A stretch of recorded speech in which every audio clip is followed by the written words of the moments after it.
കന്യാകുമാരിയിലെ വിവേകാനന്ദ പാറയിൽ പ്രധാനമന്ത്രി നരേന്ദ്രമോദിയുടെ ധ്യാനം രണ്ടാം ദിനത്തിലേക്ക് കടക്കുമ്പോൾ അത് വെറുമൊരു ധ്യാനം മാത്രമല്ല, പ്രാർത്ഥനയും പൂജയും ഒക്കെ ഉൾപ്പെടുന്ന ഒന്നായി മാറുകയാണ്. കാഷായ വസ്ത്രം അണിഞ്ഞ് കയ്യിൽ ജപമാലയും പിടിച്ച് വിവേകാനന്ദ പ്രതിമയ്ക്ക് മുന്നിൽ അദ്ദേഹം ധ്യാനത്തിനോടൊപ്പം തന്നെ പ്രാർത്ഥനയും പൂജയും ഒക്കെ നടത്തി. വ്യാഴാഴ്ച വൈകിട്ട് പ്രധാനമന്ത്രി ഭൂമി വന്ദനം, സമുദ്രവന്ദനം, സന്ധ്യാവന്ദനം ഇതിനോടൊപ്പം തന്നെ നടത്തുകയായിരുന്നു. രാത്രി 8 മണിയോടെ ധ്യാനം തുടങ്ങി. പ്രതിഷ്ഠയ്ക്ക് മുന്നിൽ ഒരുക്കിയ പീഠത്തിലിരുന്ന് തന്നെയാണ് അദ്ദേഹം ധ്യാനം നടത്തി വന്നത്. പിന്നീട് ഉറക്കത്തിനായി ഒരുക്കിയ മുറിയിലേക്ക് പോയി. ഇക്കഴിഞ്ഞ ദിവസം രാവിലെ തന്നെ സൂര്യാവന്ദനം, 108 ഗായത്രി ജപം, യോഗ എന്നിവയ്ക്ക് പിന്നാലെ അദ്ദേഹം പ്രഭാത ഭക്ഷണം കഴിച്ചിരുന്നു. പിന്നെയാണ് ധ്യാനം ആരംഭിച്ചത്. 45 മണിക്കൂർ ധ്യാനം എന്നത് ഊണും ഉറക്കവും ഉപേക്ഷിച്ച് ഇരുന്നിടത്ത് നിന്ന് എഴുന്നേൽക്കാതെയുള്ള ഒരു തപസ്സല്ല അദ്ദേഹം അനുഷ്ഠിച്ചത്.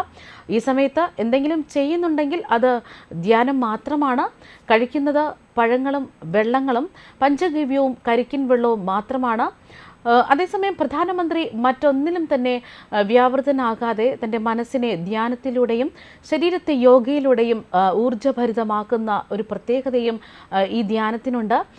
അതായത് മോദി ആരുമായും സംസാരിക്കുന്നില്ല, ആരെയും ശ്രദ്ധിക്കുന്നുമില്ല. അദ്ദേഹത്തിൻ്റെ ചിന്തയൊക്കെ ജപത്തിൽ മാത്രമാണ്. ശക്തമായ സുരക്ഷാ കവചം തന്നെയാണ് ഇപ്പോഴും കന്യാകുമാരി വിവേകാനന്ദ പാറയിലുള്ളത്. മാത്രമല്ല, നേവിയുടെയും SPGയുടെയും വ്യോമസേനയുടെയും സുരക്ഷ കടലിലുണ്ട്. വിവേകാനന്ദ കേന്ദ്രത്തിലേക്ക് ആരെയും കടത്തിവിടുന്നില്ല, ആരും പുറത്തേക്കും വരുന്നില്ല. വിവേകാനന്ദ കേന്ദ്രത്തിലേക്കുള്ള കവാടമായ വാവാതുറൈ പോലീസിന്റെ നിരീക്ഷണത്തിൽ തന്നെയാണ്. അതേസമയം ധ്യാനം ഇന്ന് വൈകിട്ട് 3:30 സമാപിക്കും. പിന്നീട് ബോട്ടിൽ കന്യാകുമാരിയിലെത്തുന്ന മോദി ഹെലികോപ്റ്ററിൽ തിരുവനന്തപുരത്തേക്കും അവിടെ നിന്ന് 5:30 വിമാനത്തിൽ ഡൽഹിയിലേക്കും തിരിക്കും. സുരക്ഷാ ജീവനക്കാരും ഏതാനും പേഴ്സണൽ സ്റ്റാഫ് അംഗങ്ങളും മാത്രമാണ് അദ്ദേഹത്തിനൊപ്പമുള്ളത്. വിവേകാനന്ദ പാറയിൽ പ്രധാനമന്ത്രി നരേന്ദ്രമോദി ധ്യാനമിരിക്കുന്നതിൻ്റെ വീഡിയോ ദൃശ്യങ്ങളടക്കം ഇപ്പോൾ പുറത്തു വന്നിരിക്കുകയാണ്. 28 സെക്കൻഡ് ദൈർഘ്യമുള്ള വീഡിയോയിൽ 9 ക്യാമറ ആംഗിളാണുള്ളത്. ജൂൺ 1, അതായത് ഇന്ന് വൈകുന്നേരം വരെയാണ് പ്രധാനമന്ത്രിയുടെ ധ്യാനം. പൊതു തെരഞ്ഞെടുപ്പിൻ്റെ അവസാന ഘട്ടത്തിൽ കൂടിയാണ് പ്രധാനമന്ത്രി ഹൈന്ദവ വിശ്വാസ പ്രാധാന്യമുള്ള സ്ഥലത്ത് ധ്യാനമിരിക്കുന്നത്. തിരുവനന്തപുരത്ത് വ്യാഴാഴ്ച വൈകിട്ട് വിമാനമിറങ്ങിയ മോദി കന്യാകുമാരിയിൽ ആദ്യമെത്തിയത് ഭഗവതി അമ്മൻ ക്ഷേത്രത്തിലായിരുന്നു. പാർവതി ദേവിയെ തൊഴുതതിന് പിന്നാലെ വിവേകാനന്ദ പാറയിലേക്ക് തിരിച്ചു. സ്വാമി വിവേകാനന്ദന്റെ പ്രതിമയിൽ പൂക്കൾ അർപ്പിച്ചതിന് പിന്നാലെ ധ്യാൻ മണ്ഡപത്തിൽ ധ്യാനം ആരംഭിക്കുകയായിരുന്നു. ഇതിൻ്റെ എല്ലാം വീഡിയോ അടക്കമാണ് ഇക്കഴിഞ്ഞ നാളിൽ പുറത്തു വന്നത്. വിവിധ ആംഗിളുകളിലുള്ള ചിത്രങ്ങളും സമൂഹ മാധ്യമങ്ങളിൽ നിറയുകയാണ്. ഈ വർഷം 9ാം തവണയാണ് മോദി തമിഴ്നാട്ടിൽ എത്തുന്നത്. മോദിയുടെ വരവ് പ്രമാണിച്ച് ടൂറിസ്റ്റ് കേന്ദ്രമായ കന്യാകുമാരിയിൽ വൻ സുരക്ഷയാണ് ഒരുക്കിയിട്ടുള്ളത്. സന്ദർശകർക്ക് വിവേകാനന്ദ പാറയിലേക്ക് പ്രവേശനമില്ല. 3000 പോലീസുകാരെയാണ് സുരക്ഷയ്ക്കായി വിന്യസിച്ചിട്ടുള്ളത്. കടലിൽ നേവിയുടെയും തീരരക്ഷാ സേനയുടെയും അടക്കം പരിശോധനയും നിരീക്ഷണവും ഒക്കെ നടത്തുകയാണ്.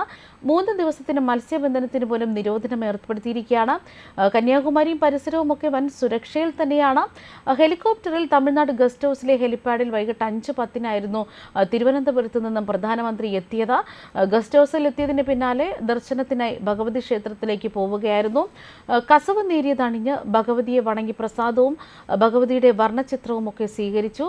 ദീപാരാധന തൊഴുതു ഒറ്റയ്ക്ക് പ്രദർശനം നടത്തിയ മോദി ക്ഷേത്രത്തിലെ കാലഭൈരവൻ, ഹനുമാൻ വിഗ്രഹങ്ങളെയും വണങ്ങിയിരുന്നു. തുടർന്ന് തമിഴ്നാട് പൂംപുഹാർ ഷിപ്പിംഗ് കോർപ്പറേഷന്റെ വിവേകാനന്ദ് എന്ന ബോട്ടിൽ വിവേകാനന്ദ പാറയിലേക്ക് തിരിക്കുകയായിരുന്നു. ദേവി കന്യാകുമാരി തപസ് ചെയ്തെന്ന് വിശ്വസിക്കുന്ന ശ്രീപാദ പാറയിലും തൊഴുതു. തുടർന്ന് പടികേറി സഭാഗ്രഹത്തിലേക്ക് പ്രവേശിക്കുകയായിരുന്നു. ഇതിന് പിന്നാലെ പ്രതിമയ്ക്ക് മുന്നിൽ വണങ്ങി വിവേകാനന്ദ മണ്ഡപത്തിൽ നിന്ന് പുറത്തിറങ്ങി അദ്ദേഹം പ്രദർശനം വെച്ചു. ധ്യാനം പൂർത്തിയായി. ശനിയാഴ്ച 3:30 ഹെലികോപ്റ്ററിലായിരിക്കും അദ്ദേഹം തിരുവനന്തപുരത്തേക്ക് എത്തുക. അവിടെ നിന്ന് ഡൽഹിയിലേക്ക് മടങ്ങും. മോദിയുടെ വരവിന് മുന്നോടിയായി സന്ധ്യയോടെ വിവേകാനന്ദ പാറയും തിരുവള്ളൂർ പ്രതിമയും ഒക്കെ ദീപങ്ങളാൽ തന്നെ അലങ്കരിക്കപ്പെട്ടു. രാജ്യമൊട്ടാകെ തിരഞ്ഞെടുപ്പ് പ്രചാരണം പൂർത്തിയാക്കിയതിന് പിന്നാലെയാണ് മോദി ധ്യാനത്തിനെത്തിയത്. അദ്ദേഹം മത്സരിക്കുന്ന വാരണാസിയിൽ വോട്ടെടുപ്പ് നടക്കുന്ന ശനിയാഴ്ച ഉച്ചവരെ പ്രധാനമന്ത്രി വിവേകാനന്ദ പാറയിലായിരിക്കും. ന്യൂസ് ഡെസ്ക് കർമ്മ ന്യൂസ്.